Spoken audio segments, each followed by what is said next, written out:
Hello again, everyone. I wanted to make a quick video for the base plate and base pivot for YetiStand. There are two scenarios that could happen that aren't 100% ideal. One being that the base pivot is too thin and it'll wobble around a little bit in the base plate. The other, it being too thick. If your base pivot is too thick, it should be as easy as sanding or filing down this laser etched piece at the bottom there.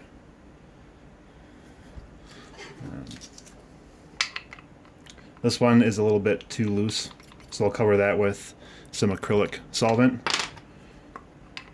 This one snaps in just perfectly fine. If it was just a little bit too thick,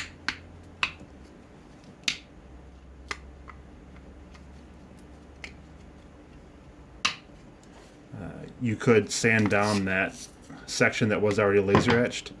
And the reason why I'm doing it this way is there was an original issue with the way I had the base and base pivot done, where this was an exact cut for the size of this base pivot, but there's a variance in the thickness of the base plates that you just can't account for. So there are channels and tabs, they're pretty shallow in this base pivot to accommodate this having to flex around them slightly. Not enough where it should cause any sort of stress to the base pivot, but just enough to cause tension with the base pivot. The downside of that is when you end up with a acrylic piece that's a little bit too thin or thinner than what's spec'd, instead of having it fit securely, it's going to wobble back and forth. Like this one's a little bit too thin, so obviously you're not going to trust your collectible on that. With the first run, one of the things I did was I was able to just cover this section with some blue painter's tape or masking tape to make that a snug fit. But again, that's not entirely ideal. So what you can do is you get Weld-On 16, and right here this is from Side Grip, purchased on Amazon. And this has been made to have a slight shelf on it. I mean, if you run your finger across, you'll feel it. And on top of that, because of these tabs, there are now these slight channels around the base pivot.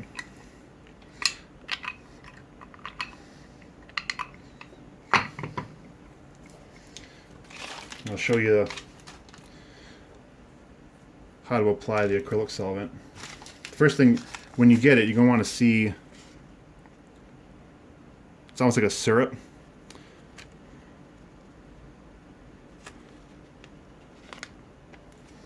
And it will harden fairly quickly, so you want to make sure you don't overfill. You can always add more after the fact.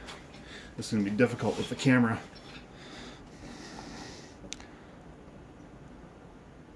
But if you slowly fill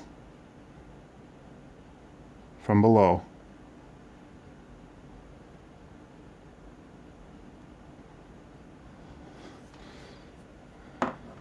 it'll seep down past the base pivot into the channel. Not enough. I mean, it's viscous enough where it's not going to pop out the top side and give you a mushroom effect, but it will adhere and become part of the acrylic. I'll let that dry and I'll come back.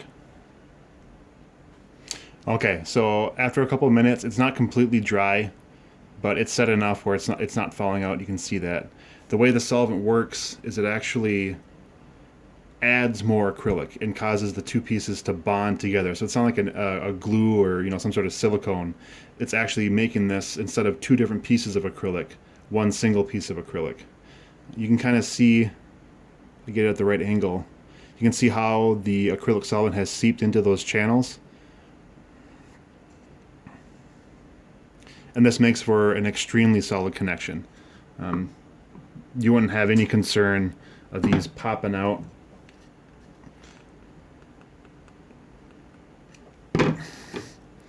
or fallen on you, I mean, that is solid. Again, I suppose if you dropped it or tried to shatter it, you could get it out of there, but you're going to end up breaking the stand. You're not going to have the base pivot be removed. You're going to end up just breaking the stand. So that is how you securely fit your base pivot into your base plate. Again, if it's too wide, file down that pre-laser etched section. If it's too thin where it's wobbling on you, you can just add some acrylic solvent, and that'll give you one solid base piece. Thanks, guys.